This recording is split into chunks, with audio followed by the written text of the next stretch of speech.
самой лучшей девушке своей. Если писем не получишь, сообщи скорей. Если есть в письме ошибки, делай хитро. Здесь чернила очень липкие, очень скверное перо. It's a long way to Tipperary. It's a long way. Oh, it's a long way to Tipperary. To the sweetest girl I know.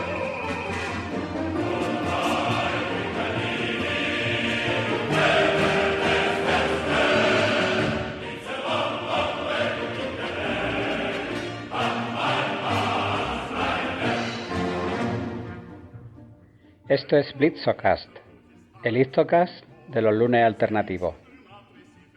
Hoy, atendiendo a las peticiones de algunos de vosotros para que retomáramos la Segunda Guerra Mundial, pues vamos a aprovechar para hablar de la Operación Cerbero, una de las acciones navales más audaces de toda la guerra. Para ponernos un poco en situación, para la primavera de 1941, el impulso alemán sobrevenido en la campaña de Francia estaba perdiendo fuelle, y Alemania comenzaba a recibir sus primeros reveses, como por ejemplo el hundimiento del superacorazado Bismarck, que supuso un serio contratiempo para las operaciones proyectadas en el Atlántico de la flota de alta mar alemana. Y efectivamente es que en mayo de 1941 el hundimiento del Bismarck pues fue un jarro de agua fría para el alto mando alemán, que paralizó la actividad de la flota de alta mar alemana. Hitler, furioso de que el símbolo del orgullo nacional hubiese sido destruido, ordenó al almirante Raeder que por el momento no arriesgase más buques de superficie en el Atlántico. La fuerza naval alemana más adelantada era el escuadrón de Brest, que estaba formado por los acorazados Scharnhorst y Gneisenau y por el crucero Prinz Eugen, que había recalado en dicho puerto tras separarse del Bismarck poco antes de su fatídico desenlace. El Scharnhorst y el Gneisenau eran dos acorazados gemelos de 38.000 toneladas, aunque por su armamento bien pudieran ser catalogados de cruceros acorazados o incluso de cruceros de batalla.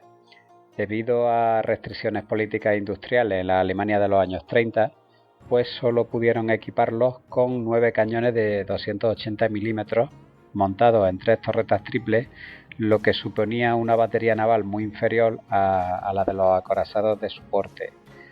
Se planeó ya en su momento dotarlos de 6 piezas de 380 milímetros en montajes dobles para equipararlos con las contrapartes aliadas, pero este proyecto finalmente no se pudo llevar a cabo, por lo cual pues teníamos a dos supermastodontes pues que estaban artillados realmente de una manera bastante inferior.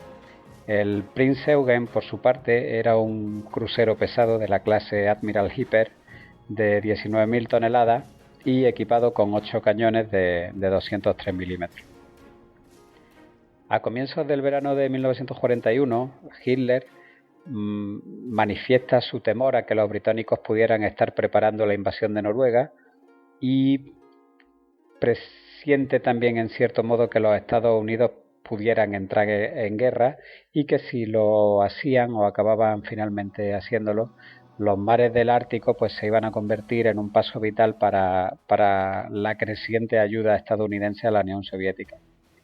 Así que como contramedida Hitler pues exige que la flota de alta mar, en aquellos momentos formada por el acorazado Tirpitz, que era gemelo del Bismarck, los acorazados de bolsillo Lutzow y almirante Scheer y el crucero pesado almirante Hipper, y por supuesto el escuadrón de Brest, que son estos tres que hemos hablado, el Gneisenau, el Scharnhorst y el Prinz Eugen, pues se concentrase en los fiordos noruegos para prevenir esa posible amenaza. También era un hecho ya claro que la Luftwaffe no podía proteger a los buques que estaban en Brest de los bombarderos de la RAF, y entonces Hitler decide que la manera más rápida y expeditiva de replegarse era dirigiéndose al norte a través del Canal de la Mancha. Cuando Raeder y sus almirantes protestan por encontrarlo temerario y prefiriendo la ruta del estrecho de Dinamarca, pues Hitler ya pierde un poco la paciencia y responde fríamente que si los grandes buques no iban a ser de utilidad, que entonces debían ser desguazados y sus cañones y sus planchas de blindaje enviadas a reforzar las defensas costeras de Noruega. La planificación empieza en ese mismo momento en el cuartel general oeste de la Kriegsmarine, bajo la batuta del almirante Salvachter. Hasta el último minuto solo estuvieron al tanto un puñado de oficiales. Se crearon hasta 6 nombres clave para ocultar el verdadero de la operación, que sería Cerbero, que viene pues del el portero, el que guarda las puertas del infierno. De ahí que se diga que ahora en el fútbol a los porteros le digan cancerbero, ¿no? Porque el cancerbero era el perro que guardaba las puertas del infierno. Los navíos de Brest fueron puestos bajo el mando del vicealmirante Otto Ciliac, uno de los comandantes de acorazados mejor preparados de la Kriegsmarine. La Luftwaffe fue incorporada al plan y pronto se concentró en bases costeras, pues más o menos una fuerza de unos 250 aviones de caza entre Messerschmitt 109 y Focke-Wulf 190 a las órdenes del general Adolf Galland. También habría algún que otro caza nocturno, pero principalmente eran aviones como veremos ahora, la operación se proyectó para ser llevada a cabo de día. Estos aviones, como hemos dicho, estaban destinados a proporcionar un paraguas de protección contra la RAF, y a bordo de los barcos viajarían controladores aéreos para guiar a los cazas. A su vez, el general Wolfgang Martin, director de comunicaciones de la Luftwaffe, diseñó un plan para confundir a los radares costeros británicos en los momentos críticos, para retrasar todo lo posible la detección por parte británica. Además, los planificadores tuvieron también la osada idea de transitar por el Canal de la Mancha a plena luz del día, como hemos dicho antes, y por una parte esta audaz jugada tenía todas las probabilidades de coger desprevenidos a los británicos, y por otra, la luz del día sería esencial para que fuera posible la operatividad de los cazas y ayudaría además a los artilleros de los barcos y a las baterías antiaéreas de la costa a repeler cualquier ataque británico. Se llevó a cabo también un pequeño plan de engaño. Durante los días previos a la partida, las tripulaciones de los navíos alemanes recibieron permisos, pulularon por toda la ciudad creyendo que estaban a punto de partir para el Atlántico en una misión en los trópicos, es decir, para partir al Atlántico Sur. De igual manera, se activaron contenedores con grandes marcas impresas que ponían para uso en el trópico, y se dieron una serie de mensajes para que los agentes desplegados en territorio francés se llevaran la impresión de que el escuadrón de Brest estaba a punto otra vez de hacer una incursión en el Atlántico.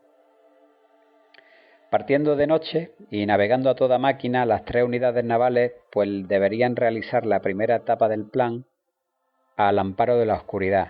El objetivo era cruzar sin ser detectados los primeros 380 kilómetros que separan Brest de Cherburgo, para luego cubrir otros 190 kilómetros restantes hasta el paso de Calais antes de que los británicos pudiesen moverse del todo. Confiaban poder estar en aguas propias antes de que los grandes buques de guerra británicos que estaban en Scapa Flow tuviesen tiempo de dirigirse al sur para interceptarlo. La fecha fijada para la escapada a través del Canal de la Mancha fue el 11 de febrero de 1942. Durante un periodo de luna nueva, con noches oscuras y mareas favorables que aumentarían la velocidad de los navíos alemanes.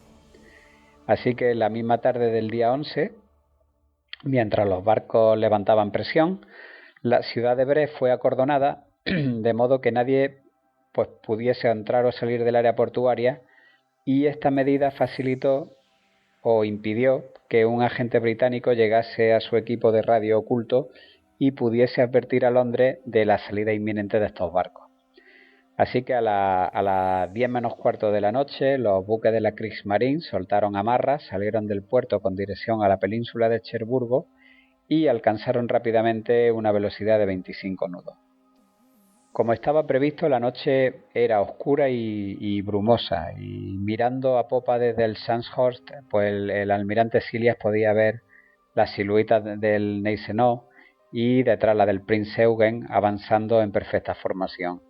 A sus costados navegaban 6 destructores, que más tarde de madrugada serían reforzados por más destructores, por lanchas cañoneras, barreminas y otras naves de escolta procedentes de distintos puertos franceses. Y así fue transcurriendo la noche hasta que llegamos al día 12 de febrero, que amanece frío y gris, con neblina e incluso nubes cargadas con chubascos.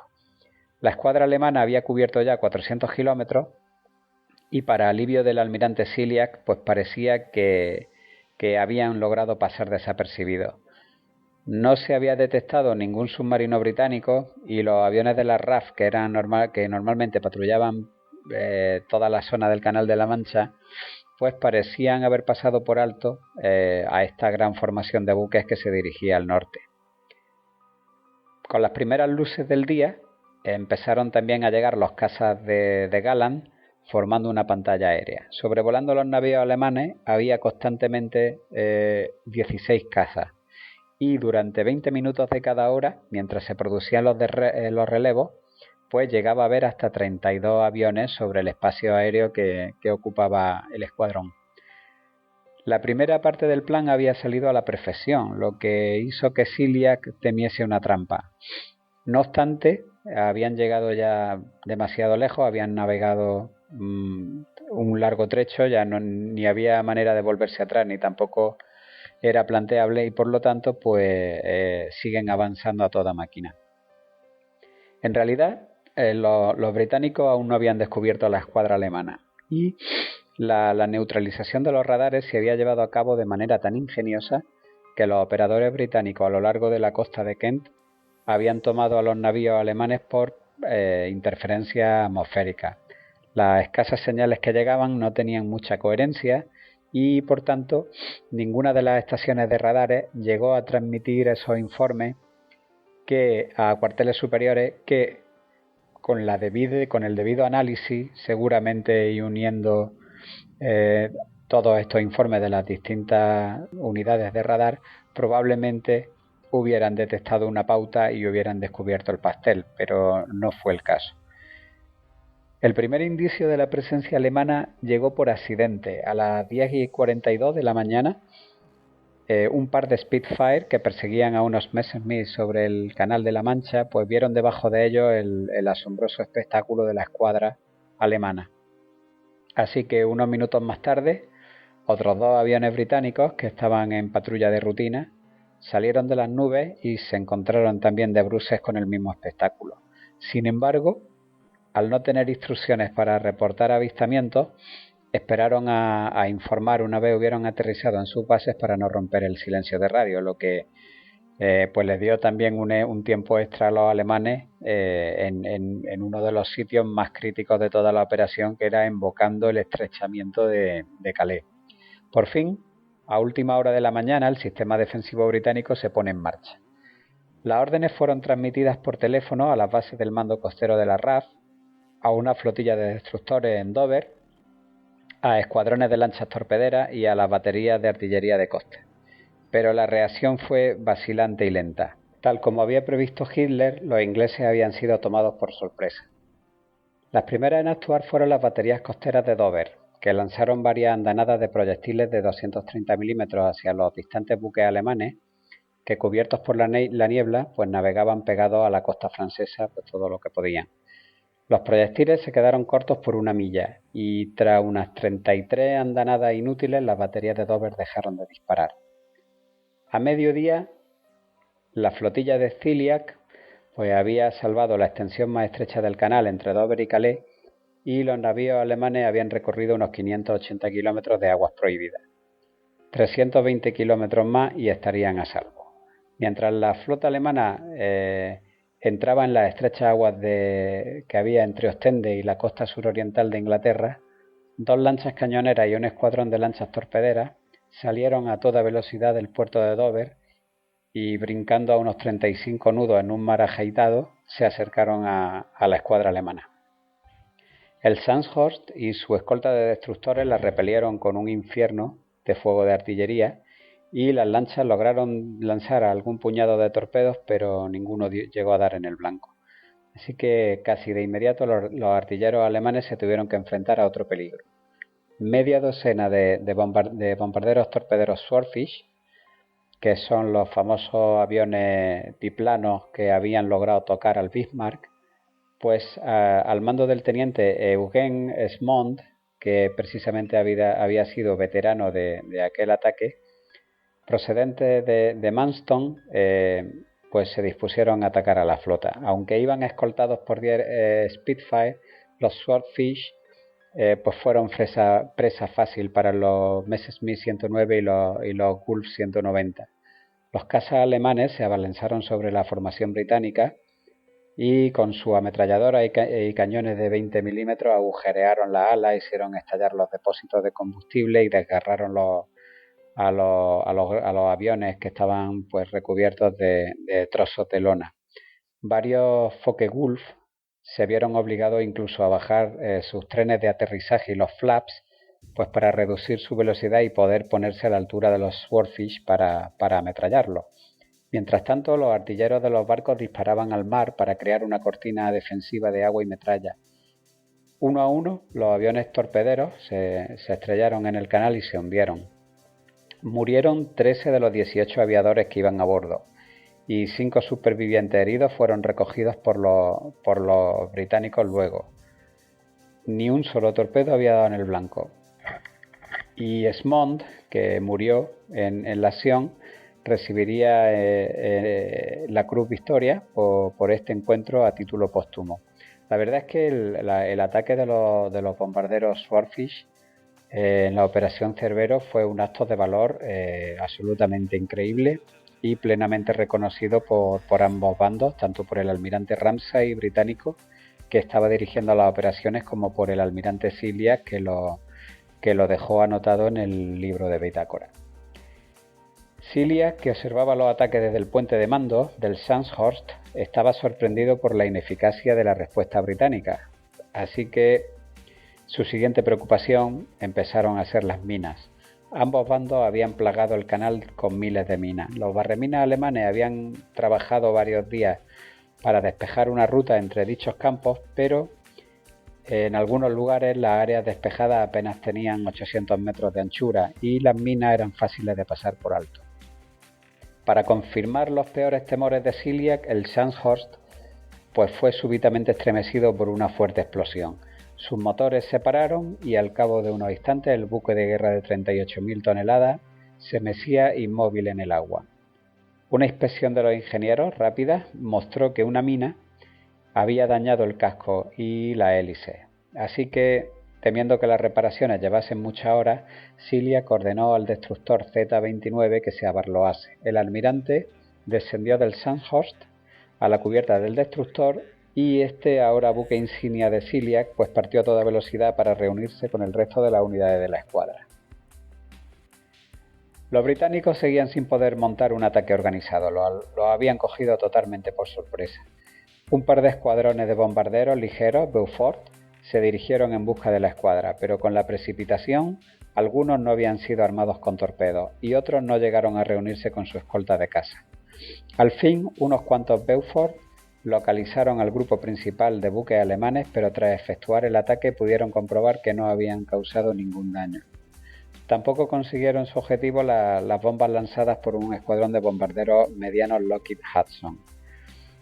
Para que nos hagamos una idea de la descoordinación y de la ineficiencia de los ataques del mando de la RAF, podemos decir que de los 242 bombarderos que se pusieron en el aire por el mando de bombarderos, solo 39 pudieron encontrar a los navíos alemanes y atacarlos. Y como ya hemos dicho, pues ninguno de ellos logró ningún resultado. Mientras se producían estos infructuosos ataques, los ingenieros del Sandhurst pues habían logrado realizar una reparación provisional y el acorazado comenzó a ganar velocidad, navegando nuevamente hacia el norte. El resto del escuadrón de Ciliac, un poco disperso, pero aún avanzando a toda máquina, había alcanzado ya la zona más abierta del canal junto a las costas de Bélgica. Allí, la Royal Navy lanzó un último ataque desesperado con 2 flotillas de destructores obsoletos con base en Harwich. Los 6 destructores tenían al menos 20 años de edad y solo se utilizaban para perseguir submarinos e intercambiar algún que otro cañonazo con las lanchas torpederas alemanas. Apenas habían abandonado el estuario del Támesis cuando fueron atacados por 2 escuadrones de bombarderos de la Luftwaffe.